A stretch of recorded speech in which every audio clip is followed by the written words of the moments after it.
அனைவருக்கும் வணக்கம். இன்னும் 20 நாட்களே உள்ளது ஹெல்த் இன்ஸ்பெக்டர் தேர்வுக்கு. இந்த ஹெல்த் இன்ஸ்பெக்டர் தேர்வுக்கு இன்று முதல் அனைத்து பாட திட்டத்திலிருந்தும், அதாவது எம்ஆர்பி ரெக்ரூட்மெண்ட்டில் ஹெல்த் இன்ஸ்பெக்டர் அந்த பர்டிகுலர் எக்ஸாமுக்காக இருக்கிற சிலபஸில் இருந்து தினமும் ஒரு டாப்பிக்கில் எம்சிக்யூ, அதாவது சரியான விடையை தீர்த்துட்டு அந்த வடிவில் நான் உங்களுக்கு பார்த்திங்கன்னா கொஸ்டின்ஸ் அப்லோட் பண்ண போகிறேன். நீங்கள் அதை மட்டுமே தெளிவாக படித்தீங்கன்னா கட்டாயமாக பாஸ் பண்ணிடலாம். சரிங்களா? ஸோ மாணவர்களுடைய நலன் கருதி இந்த வீடியோவை நான் அப்லோட் பண்ணுறேன். எல்லோரும் ஸ்கிப் பண்ணாமல் பாருங்கள். நல்லா நோட் பண்ணி வச்சுக்கோங்க. சரிங்களா? ஸோ முதல் டாபிக் நம்ம சிலபஸில் ஹெல்த் இன்ஸ்பெக்டர் கிரேட் 2ல் அனாட்டமி அண்ட் ஃபிசியாலஜி, மனித உடற்கூறு மற்றும் உடலியல் டாபிக் இருக்குது. இந்த டாப்பிக்கில் மிக முக்கியமான வினாக்களை நல்ல விரைவாக நம்ம பார்க்கலாம். சரிங்களா? ஸோ ஃபஸ்ட்டு கேள்வி பாருங்கள். மனித உடலில் எத்தனை எலும்புகள் உள்ளன? ஆன்சர் 206.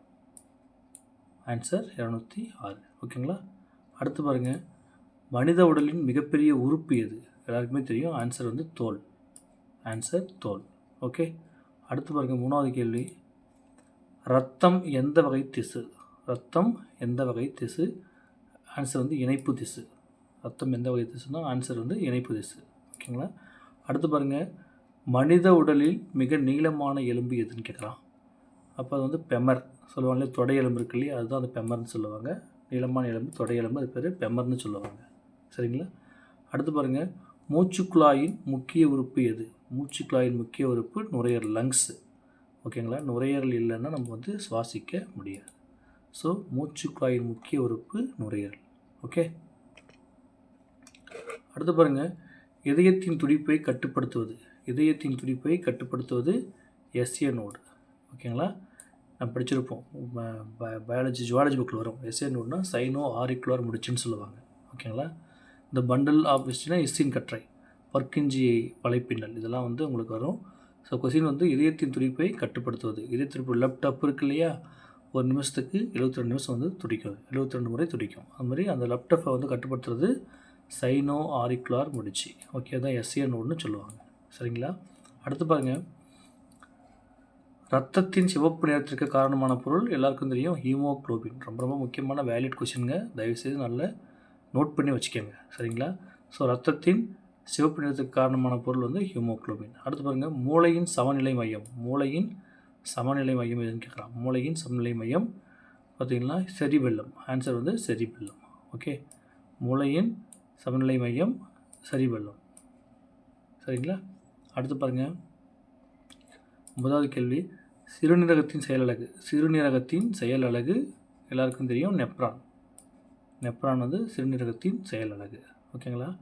அடுத்து பாருங்கள். ரத்தத்தை வடிகட்டும் உறுப்பு எது? ரத்தத்தை வடிகட்டும் உறுப்பு எதுன்னு கேட்குறான். ஆன்சர் சிறுநீரகம். ஆன்சர் சிறுநீரகம். ஓகேவா? ரத்தத்தை வடிகட்டும் உறுப்பு ஆன்சர் சிறுநீரகம். ஓகே. அடுத்து பாருங்கள். நாக்கின் பணி என்னன்னு கேட்குறான். நாக்கின் பணி சுவை உணர்தல். எல்லாருக்கும் தெரியும், நாக்கின் பணி சுவை உணர்தல். ஓகே. அடுத்து பாருங்கள். மனித உடலில் ரத்தத்தை பம்ப் செய்வதுன்னு கேட்குறான். அப்போ இதயம் தான். ஓகேவா? அதாவது மனித உடலில் ரத்தத்தை பம்ப் செய்யுதுன்னா, மனித உடலில் நம்மளுடைய பாடியில் இருக்கிற பிளட்டை பார்த்திங்கன்னா பம்ப்னா லப் டப்புன்னு பண்ணும். அதுதான் அந்த இதயம் தான் பண்ணும். ஸோ இதயம் உடைய நகர்வு நின்றுச்சுன்னா நம்ம டெத் ஆகிடும். ஓகேவா? ஸோ இதயத்துக்கு தேவையான ரத்தங்கள் போயிட்டே இருக்கணும். ஓகேவா? அதுதான் தமனிகள் மூலமாகவும் சிரைகள் மூலமாகவும் இதயத்திற்கு ரத்தங்கள் வரும். ஓகே. அடுத்து பாருங்கள். இன்சுலின் சுரக்கும் உறுப்பு எது? பான்கிரியாஸ். பான்கிரியாஸ்னு சொல்லுவாங்க. Okay, pancreas. சரிங்களா? பான்கிரியாஸ். ஸோ அப்போ இன்சுலின் சுரக்கும் உறுப்பு பான்கிரியாஸ். ஓகேங்களா? அடுத்து பாருங்கள். ரத்தத்தில் ஆக்சிஜனை எடுத்து செல்லும் அணி, ரத்தத்தில் ஆக்சிஜனை எடுத்து செல்லும் அணி ஆர்பிசி. ஓகேங்களா? ரெட் பிளட் செல்ஸ் இருக்கு இல்லையா, இந்த ரெட் பிளட் செல்ஸ் தான் பிளட்டில் ஆக்சிஜனை எடுத்து செல்லும். ஓகேங்களா? ஆர்பிசி இருக்கு இல்லையா, அந்த வாழ்நாள் 120 நாட்கள். இந்த ரத்த சிவப்பு அணுக்கள் தான் ரத்தத்தில் ஆக்சிஜனை எடுத்தும் செல்வது. ஓகேங்களா? அடுத்து பாருங்கள், மூளையின் பாதுகாப்பு திரவம். மூளையின் பாதுகாப்பு திரவம் என்னது? மூளையின் பாதுகாப்பு திரவம் பாருங்கள், செரிப்ரோ ஸ்பைனல் திரவம். மூளையின் பாதுகாப்பு திரவம் செரிப்ரோ ஸ்பைனல் திரவம். சரிங்களா? மூளையின் பாதுகாப்பு திரவம் செரிப்ரோ ஸ்பைனல் திரவம். ஓகேங்களா? அடுத்து பாருங்கள், மனித உடலில் எத்தனை நுரையீரல்கள்?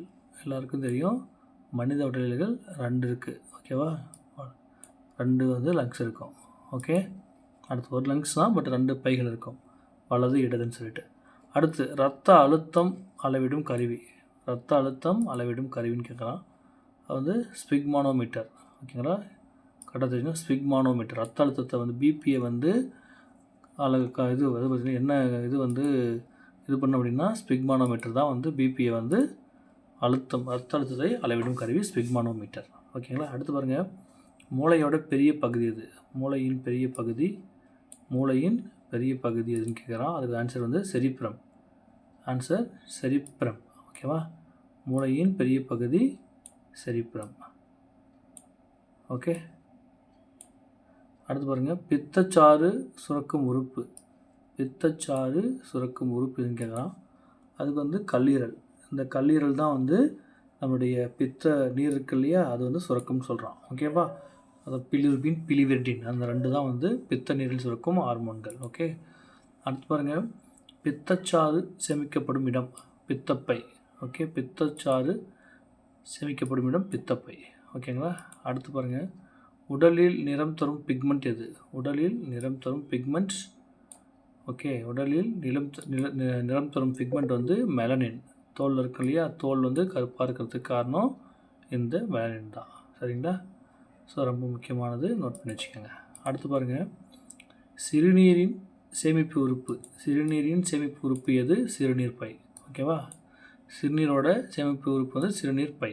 ஓகே, அடுத்து பாருங்கள், மூச்சு வெளியேற்றம் நடைபெறும் செயல்முறை.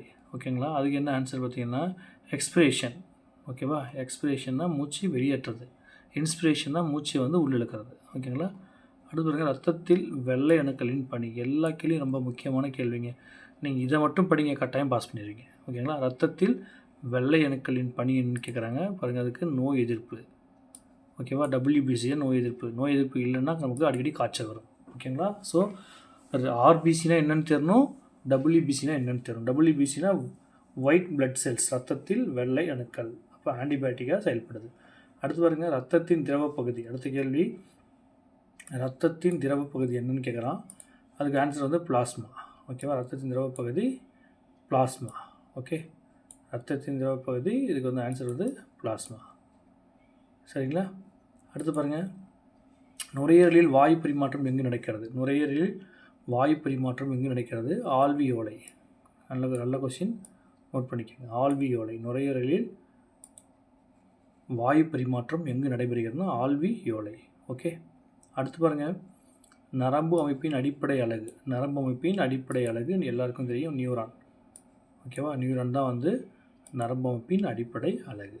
ஓகே, அடுத்து பாருங்கள், உடல் வெப்பநிலையை கட்டுப்படுத்தும் மூளைப்பகுதி ஹைப்போதலமஸ். ஓகேவா? எல்லாமே இந்த டாபிக் வந்து முதல் டாப்பிக்கு ரொம்ப முக்கியமானது. ஒரு கேள்வியும் தயவுசெய்து படித்து குறித்து வச்சு எழுதுங்க. ஒரு நோட் போட்டு எழுதிங்க. இனிமேலுக்கு வந்து ஒரு நாளும் உங்களுக்கு ஒரு டாபிக் நான் போடுறேன். ஓகேங்களா? ஸோ உடல் வெப்பநிலையை கட்டுப்படுத்தும் மூளைப்பகுதி ஹைப்போதலமஸ். ஓகேங்களா? அடுத்து பாருங்கள், ரத்தத்தில் இரும்பு இருப்பது எதில்? ஹீமோக்ளோபின்.